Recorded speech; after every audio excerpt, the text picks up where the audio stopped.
افحسبتم انما خلقناکم عبثا وانکم الینا لا ترجعون فتعالی اللہ الملک الحق لا الہ الا هو رب.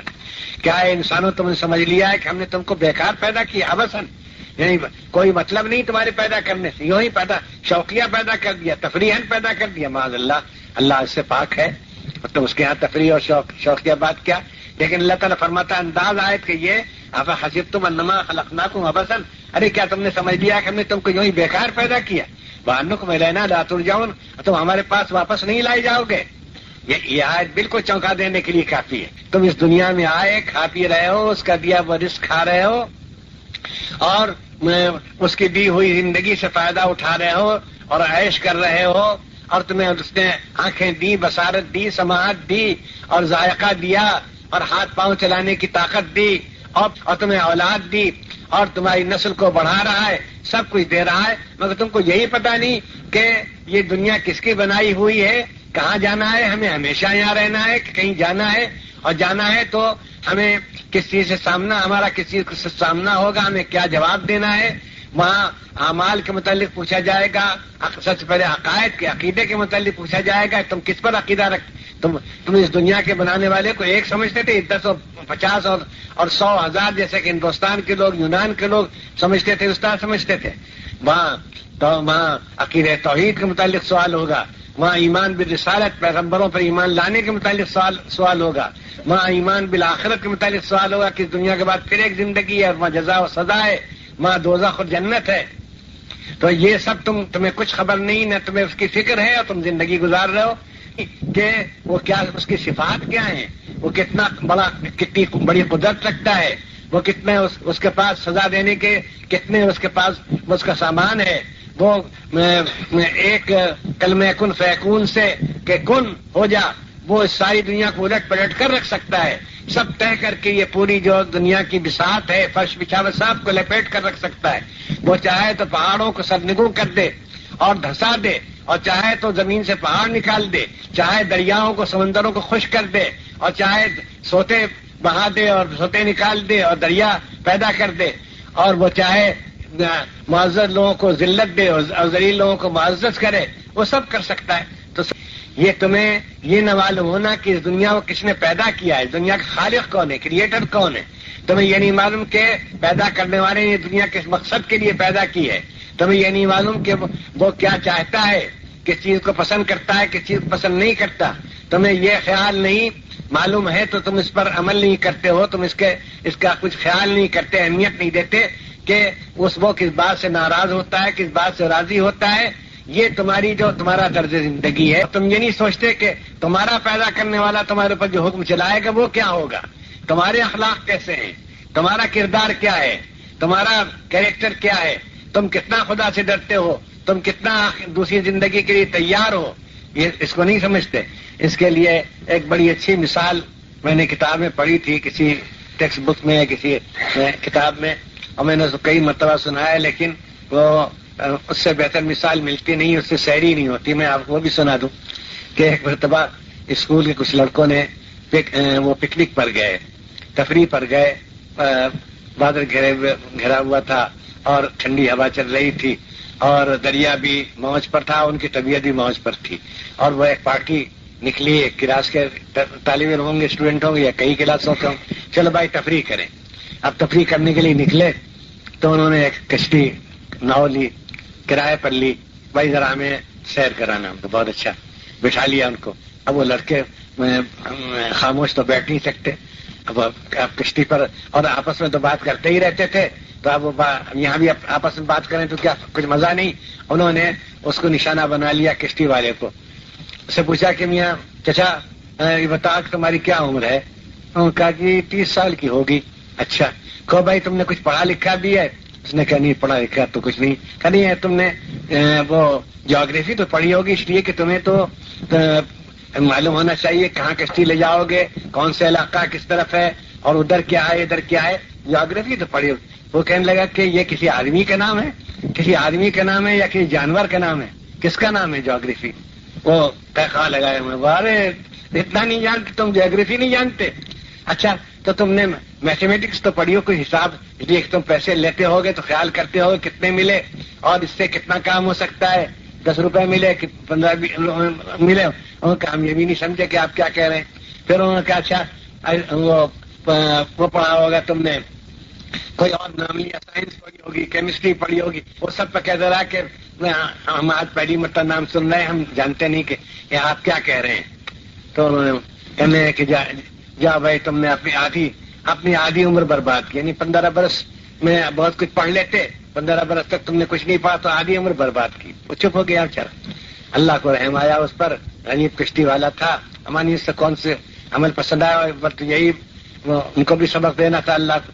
ایک دم سے طوفان آ گیا دریا میں اور موجیں اٹھنے لگیں اور کشتی ڈگمگانے لگی, مطلب اب ڈوبی. اب اس کی بنائی, اب اس کی باری آئی. اس نے کہا کہ صاحبزادوں بتاؤ کہ تم نے تیرنا بھی سیکھا ہے, تم تیر سکتے ہو؟ وہ کہ نہیں تیرنا بھی, کہ جاؤ تم نے اپنی پوری عمر ڈبوئی, میں نے اپنی آدھی عمر کھوئی تو تم نے اپنی پوری عمر ڈبوئی. انہوں نے کھونے کے لفظ استعمال کیا تھا, اس نے ڈبونے کے لفظ استعمال کیا. اگر میں نے اپنی آدھی عمر کھوئی, 15 برس کچھ نہیں کیا, پڑھائی کرنی, تم نے اپنی پوری عمر ڈبوئی. ابھی طوفان آتا ہے تو میں تو نکل جاؤں گا, لیکن تم سب ڈوب جاؤ گے, اس لیے کشتی بھی ڈوبے گی, تو میں تو پیر کر کے نکل جاؤں گا. یہی اس دنیا کا حال ہے کہ بھائی سب باتوں کی ضرورت مسلم. ہم بھی ایک پریکٹیکل آدمی ہیں, دنیا میں رہتے ہیں, سفر کرتے ہیں, کھاتے پیتے ہیں, ہر کے ہم محتاج ہیں, اور آپ سبھی خدا کے فضل سے جوان ہیں, تندرست ہیں, ہاتھ پاؤں چل رہے ہیں, کام کاج کر رہے ہیں. یہ تو پوری عمر کا مسئلہ ہے, پوری زندگی کا مسئلہ ہے, اور پھر اس کے بعد حساب کتاب کا مسئلہ ہے. مرنے کے بعد حساب کتاب ہوگا, اور جنت ہے اور دوزخ ہے, اور رحمت الہی اور قہر الہی ہے, اور سوال جواب ہے, اور وہاں پوری زندگی کے حساب ہو. کہو تم نے زندگی کیسے گزاری, کس کے قانون کے, کس کے حکم کے مطابق گزاری, تم نے اپنے پیدا کرنے والے کو پہچانا یا نہیں, تم نے اس کو مانا یا نہیں, تم نے اس کی پرستش, اس کی عبادت کی کہ نہیں, تم نے انسانوں کے حقوق العباد ادا کیے کہ نہیں, تم نے اس کی احتیاط کی اور شرافت کی زندگی گزاری, کہ تم نے نفسانیت کی زندگی گزاری, حیوانیت کی زندگی گزاری. یہ سب سوال ہوں گے. تو یہ معامہ جو ہے, یہ اس معاملے کے حل کرنے والے تنہا پیغمبر ہیں, خدا کے پیغمبر ہیں. یہ ساری دنیا کی تاریخ, ساری دنیا کا لٹریچر, ساری دنیا کی تجربہ گاہیں, ساری دنیا کی ذہانت, ساری دنیا کے حکماء وقلا سب ایک طرف جمع ہو جائیں, اس سے انکار نہیں کر سکتے کہ یہ پہلی تو کسی کے بجھانے والی نہیں ہے کہ یہ دنیا کس نے بنائی, کیوں بنائی, کب تک رہے گی, اور یہاں کیا کرنا چاہیے اور کیا نہ کرنا چاہیے, اور یہاں اس کے بعد کیا ہونے والا ہے اور کہاں جانا ہے, اور وہاں کیا چیز کام آئے گی. اس دنیا کا پیدا کرنے والا, ہمارا بنانے والا کس چیز سے راضی ہوتا ہے, کس چیز سے ناراض ہوتا ہے, ثواب کی بات کیا ہے, گناہ کی بات کیا ہے, یہ اس کو صرف خدا کے پیغمبر بتا سکتے ہیں اور اللہ کی تعلیم سے بتا سکتے ہیں. اور یہ ہے پیغمبروں کی شان, یہ پیغمبروں کا مقام ہے. پیغمبروں کا کہنا چاہیے کہ ان کا عمل, فنکشن اور ان کا وہ کردار ہے جو صرف پیغمبر ادا کر سکتے ہیں کہ یہ کائنات کا معمہ, کائنات کی پہلی بجھائیں, اور اس دنیا میں رہنے کا طریقہ بتائیں, اور اس دنیا کے پیدا کرنے والے کی صفات سے متعارف کرائیں, آشنا بنائیں. کیا شروع سے دیکھیے, الحمدللہ رب العالمین الرحمن الرحیم مالک یوم الدین ایاک نعبد و ایاک نستعین اہدنا الصراط المستقیم, سب کچھ کہہ دیا گیا. تو اس لیے دنیا چاہے کتنی ترقی کرے, اور چاہے دولت کتنی بڑھ جائے, اور چاہے راحت اور تعیش اور لذت کا سامان کتنا فراوانی سے پیدا ہو جائے, سائنس کتنی ترقی کرے, اور علم حیات اور فلکیات, یہ اسٹرانومی وغیرہ کتنی ترقی کرے, اور کتنے ایٹم بم اور ایٹمک انرجیز اور کیا کیا چیزیں ایجاد, سب اپنی جگہ پر, مگر یہ بات اپنی جگہ پر ہے کہ اس کا حل کرنے والا کوئی, اس کی رہنمائی کرنے والا کوئی نہیں ہے کہ اس دنیا کا پیدا کرنے والا کون ہے اور کیسا ہے. وَلِلَّهِ الْأَسْمَاءُ الْحُسْنَىٰ فَادْعُوهُ بِهَا, اللہ تعالیٰ بھی صفات بیان کرتے ہیں کمثلہ شیء وَهُوَ السَّمِيعُ الْبَصِيرُ, اس کا جیسا کوئی نہیں اور وہ سننے والا اور جاننے والا ہے. وہ کس چیز سے ناراض ہوتا ہے, وہ کس چیز سے خوش ہوتا ہے, انعام دیتا ہے. قوموں کی ترقی, قوموں کی اقبال مندی, قوموں کی خوشحالی کے کیا آسمانی ہدایات ہیں, اور افراد کی خوشحالی, افراد کے سکون قلب, افراد کی خوش قسمتی کے کیا اسباب ہیں، یہ سب ایک وقت میں صرف پیغمبروں کی تعلیم سے معلوم ہوتا ہے. اور جب کبھی پیغمبروں کی تعلیم سے اعراض کیا گیا، اس کی طرف سے وہ بے نیازی برتی گئی، اس کو اگنور کیا گیا، اس کو حقارت سے دیکھا گیا، تو وہ قومیں تباہ ہو گئی.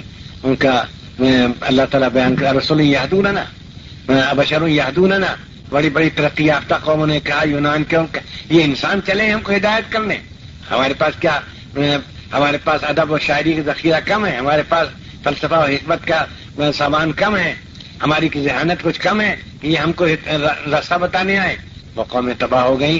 آپ دنیا کی تاریخ پڑھیے کیسی کیسی، یہ رومت الکبریٰ، یہ رومن امپائر کیوں تباہ ہوئی ہے، پوری پوری تاریخ ہے. وہ گیون کی کتاب ہے decline and fall of the Roman empire, ساسانیوں کی سلطنت اور ان کا امپائر جو تھا، ان کی شہنشاہی کیوں ختم ہوئی، انہی بدعمالیوں سے، خدا فراموشیوں سے، اور انسان دشمنی سے، اور غرور سے، اور تکبر سے، اور فرحوا بما عندهم من العلم. اللہ فرماتا ہے وہ لوگ خوش ہو گئے جتنا ان کے پاس علم تھا، اس پر اترانے لگے، اسی میں مست ہو گئے کہ بس ہمیں کوئی ضرورت نہیں.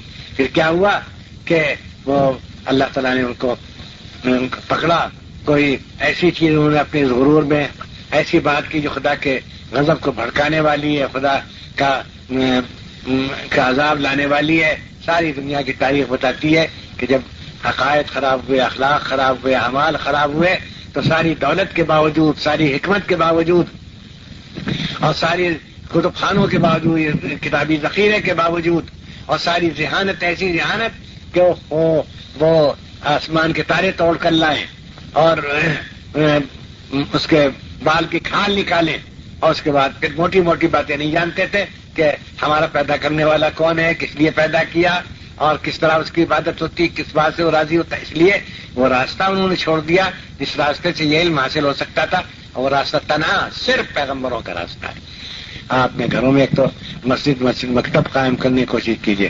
بے شک آپ اپنے لڑکوں کو سرکاری اسکولوں میں بھیجیے، انگلش میڈیم اسکولس میں بھیج سکتے ہیں، لیکن ان کے لیے کوئی وقت مقرر کیجیے، یا تو کسی مولوی کو، کسی پڑھانے والے کا وقت لیجیے کہ وہ آئے اور ان کو اردو سکھائے، اور پھر اتنا ایسی اردو بتا دے اور عربی کے قاعدہ دو پڑھا دے کہ وہ قرآن شریف پڑھ سکیں، کچھ صورتیں ان کو یاد ہوں، اور نماز کی ترکیب ان کو معلوم ہو کہ یہ قیام ہوتا ہے، رکوع ہوتا ہے، سجود ہوتا ہے، کس وقت کی نماز کتنی رکعت ہے، یہ تو ان کو، اور پھر کفر و توحید و شرک کا فرق ان کو معلوم ہو، اور کفر ایمان کا فرق ان کو معلوم ہو.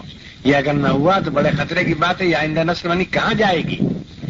اور یہ پھر اگر خدا نخواستہ یہ اگر اس نے اسلام کا راستہ چھوڑ دیا تو دنیا کی بادشاہی مل جائے، سلطنت مل جائے، ہیچ ہے اس کے سامنے. سب سے بڑی ضرورت تو یہ ہے کہ ان کا ایمان سلامت رہے، اور یہ اللہ اور رسول کو پہچانتے ہوں اور ڈرتے ہوں، اور آخرت کا ان کو خیال ہو، اور ان کو طاعت اور گناہ کا فرق معلوم ہو. سب سے بڑھ کر یہ کہ توحید اور شرک کا فرق معلوم ہو، اور کفر و ایمان کا فرق معلوم ہو، اور حلال و حرام کا فرق معلوم ہو. بس میں اس سے زیادہ وقت نہیں لوں گا کہ آپ کو دور جانا ہے. یہ ہے کہ یہ پیغمبروں پر اللہ کے درود و سلام ہو، سب سے بڑے محسن انسانیت کے، سب سے اللہ کے بعد قسم کھا کر آدمی کہہ سکتا ہے، جس کی تاریخ پر نظر ہے، قوموں کے کردار پر، ان کے ساتھ جو خدا کا معاملہ وہ اس پر نظر ہے، اور جو اس وقت حالت ہو رہی ہے، خود ہمارے ملک کی جو حالت ہو رہی ہے کہ نہ اخلاق ہے کوئی، نہ خدا کا ڈر ہے، نہ انسان کی عزت ہے، نہ پیسہ ملے سب کچھ کرنے کے لیے تیار، پیسے کے پجاری، اور رشوت کے بھوکے، اور رشوت کے شکاری. یہ حالت ملک کی ہو رہی ہے، اور اس کا علاج صرف یہ تھا کہ خدا اور رسول کو پہچانتے اور آسمانی تعلیمات سے واقف ہوتے.